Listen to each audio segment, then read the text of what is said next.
वैशाख मास महत्तम अध्याय 26।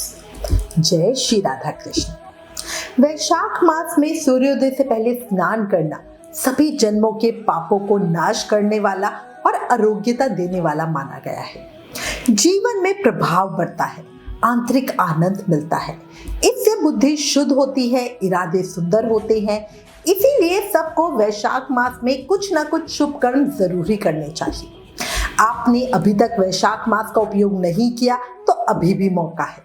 वैशाख के अंतिम 5 दिन स्नान व्रत नियम ले सकते हो। विचार करो। अब श्री गणेश जी महाराज और अपने गुरुदेव को याद करते हुए वैशाख मास महत्तम का अध्याय 26 सुनते हैं।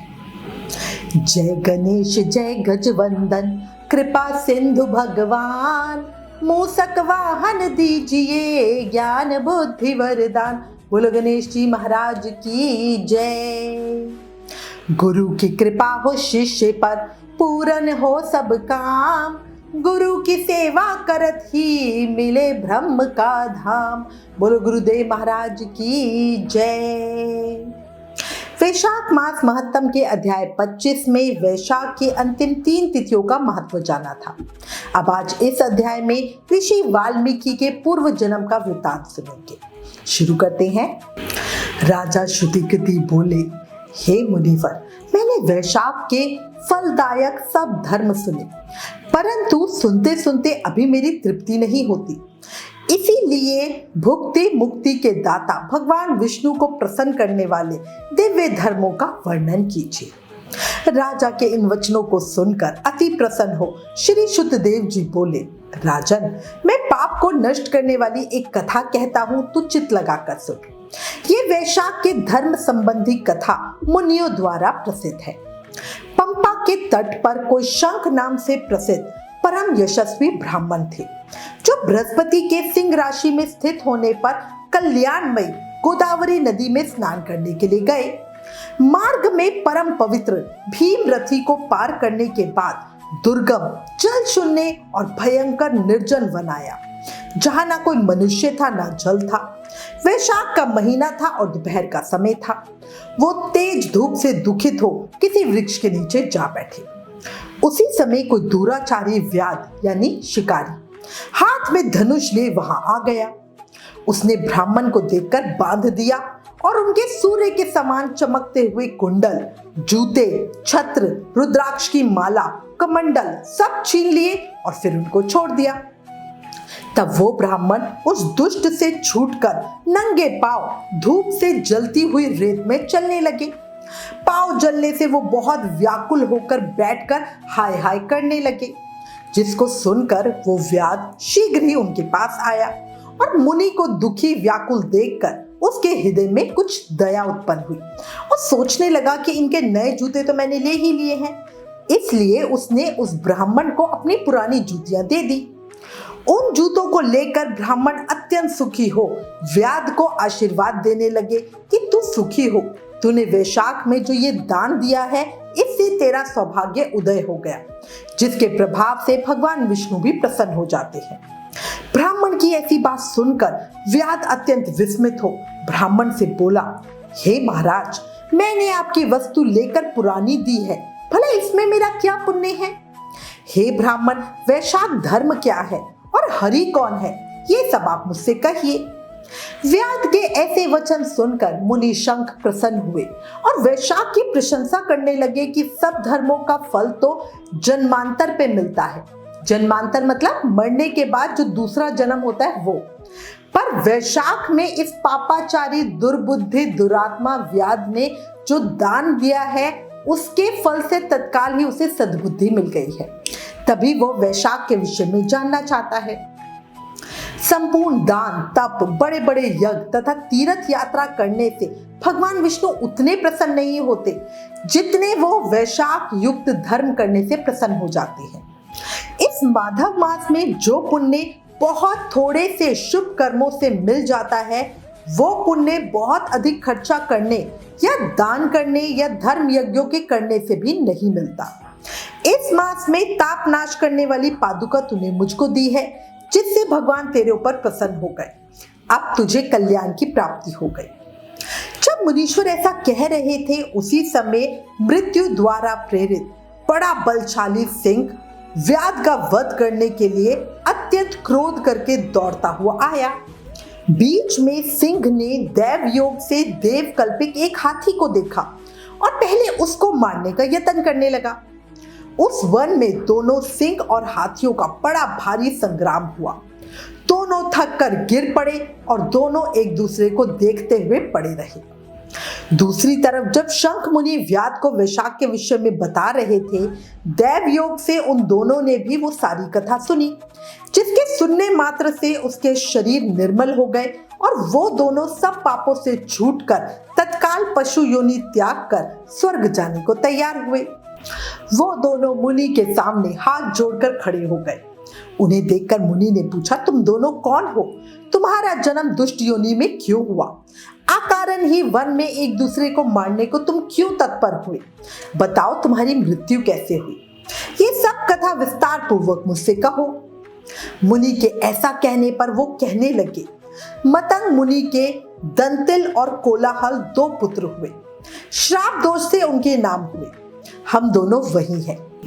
एक दिन हमसे हमारे पिता मतंग ऋषि संपूर्ण धर्मों के जानने वाले कहने लगे कि हे पुत्रों, मधुसूदन भगवान के प्रिय मास में वैशाख युग धर्मों को करो, जिससे संसार बंधन की निवृत्ति हो। परंतु दुर्बुद्धि से हमारी समझ में कुछ भी नहीं आया और पिता के वाक्य सुनकर मुझ दंतिल को अत्यंत क्रोध आया और कोलाहल मतवाला हो गया।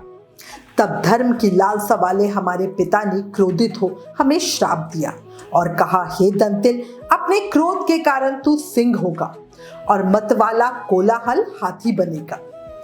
तब हम बहुत दुखी होकर श्राप निवृत्ति के लिए प्रार्थना करने लगे। तब पिता ने श्राप मोक्ष का उपाय बताया कि तुम दोनों पशु योनि पाकर थोड़े दिन पीछे एक दूसरे को मारने को तत्पर हो जाओगे। उसी समय व्याध और शंख ऋषि के वैशाख धर्म संवाद दैव योग से तुम्हारे कानों में पड़ेंगे। उनसे सुनने मात्र से ही तुम्हारी मुक्ति हो जाएगी और शाप से छूटकर पूर्व रूप धारण करके तुम मेरे पास आ जाओगे। पिता के इस श्राप से हमको पशु योनि मिली और अब जो कुछ हुआ सो आपने देखा ही। दैव योग से हम दोनों यहाँ चले आए और आपका दिव्य संवाद सुना और उसी के प्रभाव से तत्काल हमारी मुक्ति हो गई। ये कथा कहकर दोनों ने मुनीश्वर को नमस्कार किया और आज्ञा मांगकर अपने पिता के पास वापस चले गए। तो इस तरह सब कथा दयानिधि मुनि ने व्याध को सुनाई और कहा, देखा वैशाख का कैसा महत्व है। जब मुनि ने इस प्रकार कथा व्याध को सुनाई तो व्याध अपने सभी शस्त्र फेंक कर कृपालु ऋषि से कहने लगा, हे मुने, मैं अत्यंत दुर्बुद्धि और पापी हूँ। मेरे ऊपर आपने बड़ी कृपा की है, क्योंकि साधु महात्मा स्वभाव से ही दयालु होते हैं। कहा मैं नीच कुल में उत्पन्न हुआ व्याध और कहा मेरी ऐसी पवित्र बुद्धि। मैं इसे केवल आपका ही उत्तम अनुग्रह मानता हूँ। साधु बाबा, मैं आपका शिष्य हूँ, कृपा पात्र हूँ। साधु पुरुषों का समागम होने पर मनुष्य फिर कभी दुख को नहीं प्राप्त होता। इसलिए आप मुझे अपने पाप नाशक वचनों द्वारा ऐसा उपदेश दीजिए जिससे संसार बंधन से छूटने की इच्छा रखने वाले मनुष्य अनायास ही भव सागर से पार हो जाते हैं। साधु पुरुषों का चित्त सबके प्रति समान होता है। वो सब प्राणियों के प्रति दयालु होते हैं। उनकी दृष्टि में ना कोई नीच है ना ऊंच है, ना अपना है ना पराया है। मनुष्य संतप्त होकर जब गुरुजनों से उपाय पूछते हैं तब वो उन्हें संसार बंधन से छुड़ाने वाले ज्ञान का उपदेश देते हैं।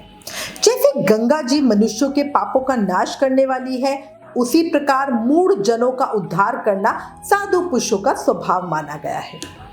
व्याध के ये वचन सुनकर ऋषि शंख ने कहा, व्याध, यदि तुम कल्याण चाहते हो तो वैशाख मास में भगवान विष्णु को प्रसन्न करने और संसार समुद्र से पार करने वाले जो दिव्य धर्म बताए गए हैं उनका पालन करो। फिर ऋषि पुनः बोले, हे व्याध, यहाँ धूप बहुत सता रही है, ना यहाँ छाया है ना पानी है। कहीं दूसरी छाया की जगह में चलकर जल पीकर स्वस्थ चित हो तेरे सामने विष्णु भगवान के माधव मास का महत्तम जो पाप नाशक है उसका वर्णन करूंगा।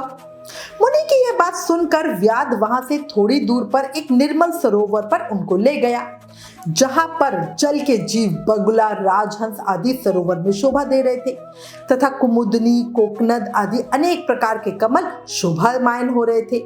भौरे गुंजर कर रहे थे, पक्षी कलेवर कर रहे थे। किनारे पर बांस के वृक्ष तथा बड़, कदम्ब, इमली तथा सुगंधित वृक्ष आदि चारों ओर सुशोभित हो रहे थे। वन के हाथी, हिरन, शूकर, सिंह, सुअर, गाय, खच्चर आदि आजादी से विचर रहे थे।